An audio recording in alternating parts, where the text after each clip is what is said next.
ইরানের সঙ্গে খুবই ভালো আলোচনা হয়েছে বলে মন্তব্য করেছেন যুক্তরাষ্ট্রের প্রেসিডেন্ট ডোনাল্ড ট্রাম্প। তিনি দাবি করেছেন তেহরান ওয়াশিংটনের সঙ্গে খুব শিগগিরই একটি চুক্তি করতে মরিয়া।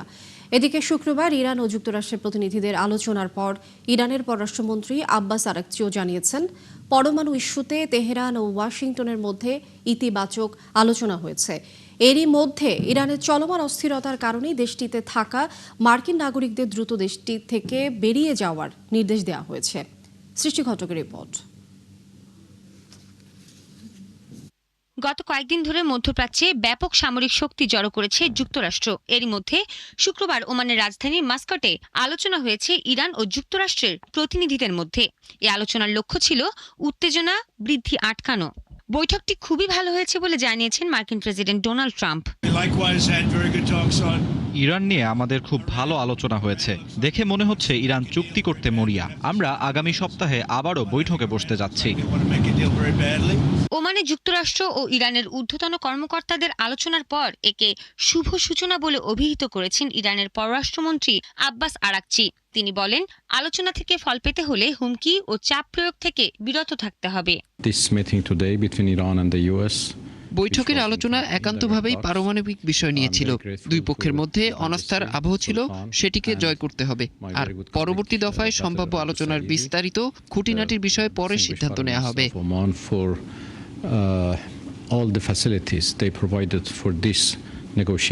এর মধ্যে এ বৈঠকের মাঝেই ইরানে থাকা মার্কিন নাগরিকদের দ্রুত দেশটি থেকে বেরিয়ে যাওয়ার নির্দেশ দিয়েছে ভার্চুয়াল মার্কিন দূতাবাস। তারা বলেছে, ইরানের নিরাপত্তা কড়াকড়ি বৃদ্ধি, সড়ক বন্ধ, গণপরিবহন চলাচলে বিঘ্ন এবং ইন্টারনেট বিচ্ছিন্ন রয়েছে।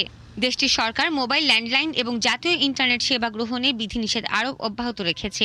এছাড়া বিমান সংস্থাগুলো ইরানে ফ্লাইট স্থগিত বা বাতিল করছে। এ অবস্থা আরও অনেকদিন চলতে পারে জানিয়ে সতর্কতা দিয়ে মার্কিন ভার্চুয়াল দূতাবাস বলেছে, সম্ভব হলে ইরানে থাকা মার্কিন নাগরিকরা যেন বিকল্প উপায়ে যোগাযোগ করে এবং স্থলপথে ইরান থেকে আর্মেনিয়া বা তুরস্কে চলে যায়। এদিকে ওমানে আলোচনা চলার মধ্যেই দেশটিকে নিয়ে একটি নির্বাহী আদেশ জারি করেছেন ডোনাল্ড ট্রাম্প।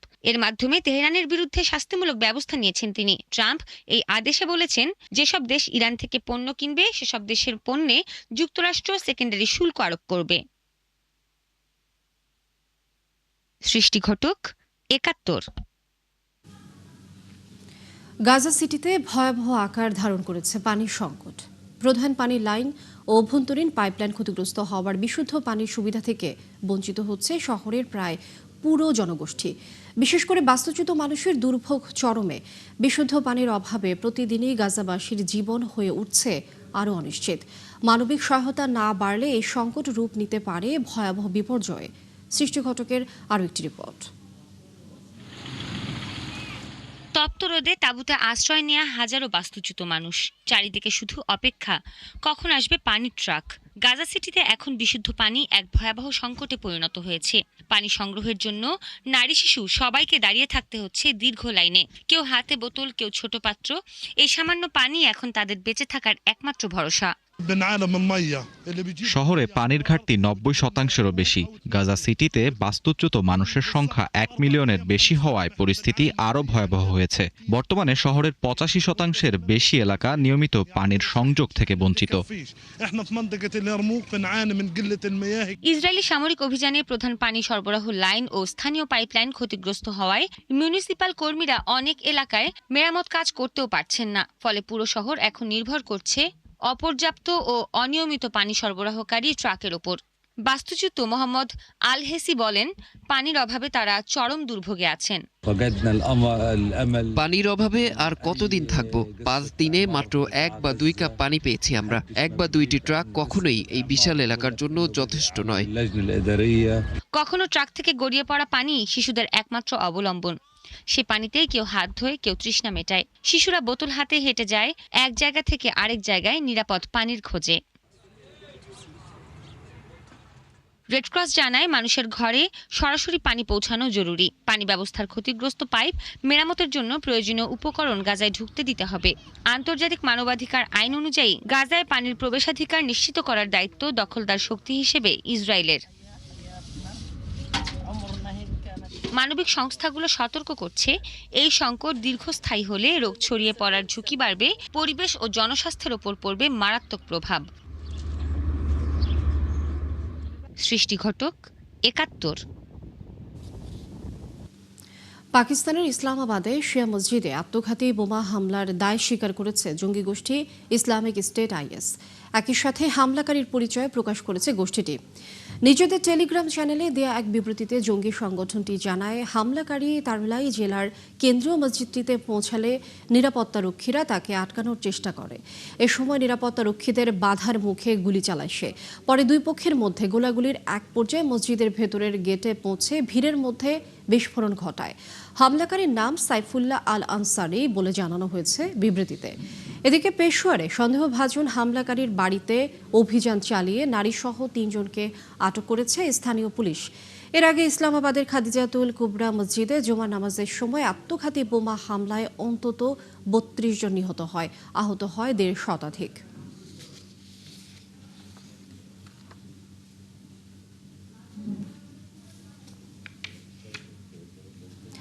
দীর্ঘ ১৫ বছর বন্ধ থাকার পর আবারও চালু হতে যাচ্ছে জাপানের বিশ্বের বৃহত্তম পারমাণবিক বিদ্যুৎ কেন্দ্র। টোকিও ইলেকট্রিক পাওয়ার টেপকোর প্রধান জানান, কেন্দ্রটির একটি রিঅ্যাক্টর ৯ ফেব্রুয়ারি চালু করার পরিকল্পনা নিয়েছে প্রতিষ্ঠানটি।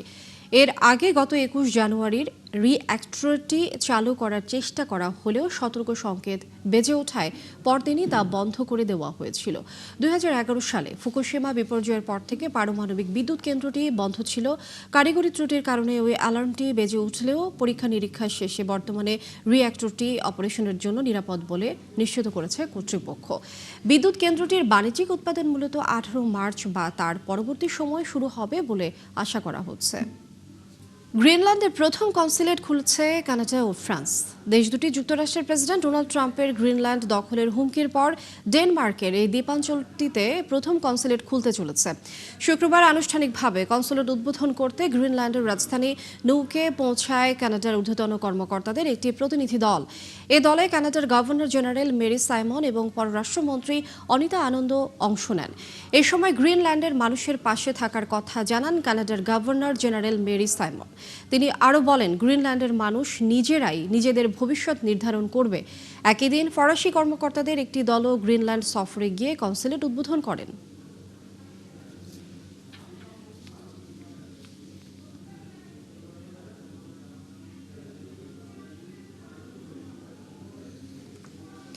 যুক্তরাষ্ট্রের মিনিয়াপোলিসে আইসি এজেন্টদের অভিযানের প্রতিবাদে বিক্ষোভ অব্যাহত রয়েছে।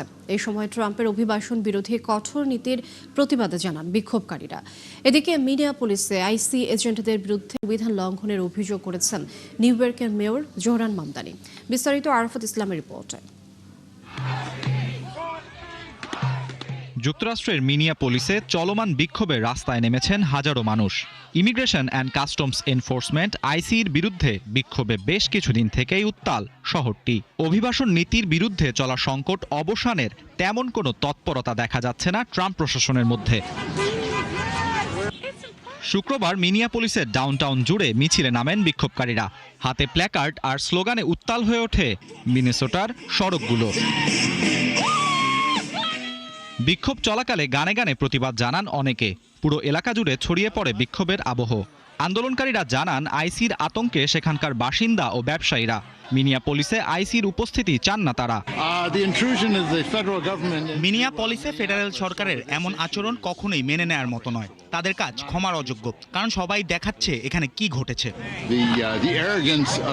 ক্ষোভ প্রকাশ করেন নিউ ইয়র্কের মেয়র জোহরান মামদানিও। জানান, নাগরিকদের দেয়া ট্যাক্সের অর্থে দমনপীড়ন মেনে নেয়ার মতো নয়। মুখোশধারী আইসি এজেন্টদের সন্ত্রাসী কর্মকাণ্ডে সংবিধান লঙ্ঘন হচ্ছে বলেও মন্তব্য করেন তিনি। দিনের পর দিন নিষ্ঠুরতার সাক্ষী হচ্ছে সবাই, যা বিবেককে স্তব্ধ করে দেয়। মুখোশধারী এজেন্টরা আমাদের নিজস্ব ট্যাক্সের অর্থ দিয়ে সংবিধান লঙ্ঘন করে এবং আমাদের প্রতিবেশীদের উপর সন্ত্রাসীদের মতো হামলা করে। আইসিই একটি দুর্বৃত্ত সংস্থার চেয়েও বেশি। এটা ক্ষমতার অপব্যবহারের বহিঃপ্রকাশ। এরই মধ্যে হোয়াইট হাউস জানিয়েছে, মিনেসোটা থেকে প্রায় ৭০০ আইসি এজেন্ট প্রত্যাহার করা হয়েছে। তবে প্রায় ২০০০ এজেন্ট এখনও সেখানে অবস্থান করছেন। আরাফাত ইসলাম, ৭১। মার্কিন প্রেসিডেন্ট ডোনাল্ড ট্রাম্পের সামাজিক মাধ্যমে প্রকাশিত ভিডিওতে সাবেক প্রেসিডেন্ট বারাক ওবামা ও ফার্স্ট লেডি মিশেল ওবামাকে বানরের সঙ্গে তুলনা করা হয়েছিল। অবশেষে ব্যাপক সমালোচনার মুখে প্রকাশের প্রায় 12 ঘন্টা পর ভিডিওটি সরিয়ে নিয়েছে হোয়াইট হাউস। ট্রাম্পের নিজ দল রিপাবলিকান পার্টির কিছু সদস্য ভিডিওটির সমালোচনা করেছেন। সমালোচকদের মতে ভিডিওটিতে আফ্রিকান বংশোদ্ভূত মানুষের মর্যাদা ক্ষুণ্ণ করা হয়েছে। ট্রাম্পের একজন উপদেষ্টা জানান, বৃহস্পতিবার রাতে পোস্টটি প্রকাশের আগে ভিডিওটি প্রেসিডেন্ট ট্রাম্পের নজরে আসেনি। ভিডিওটি দেখার পর তিনি সেটি সরিয়ে নেওয়ার নির্দেশ দেন। ভিডিওটি পোস্ট করা কর্মীর পরিচয় সম্পর্কে হোয়াইট হাউস কোনো মন্তব্য করেনি। ট্রাম্পের ওই উপদেষ্টার তথ্য মতে প্রেসিডেন্টের মাত্র কয়েকজন জ্যেষ্ঠ সহকারী সরাসরি তার সামাজিক যোগাযোগ মাধ্যম অ্যাকাউন্টে প্রবেশাধিকার রয়েছে।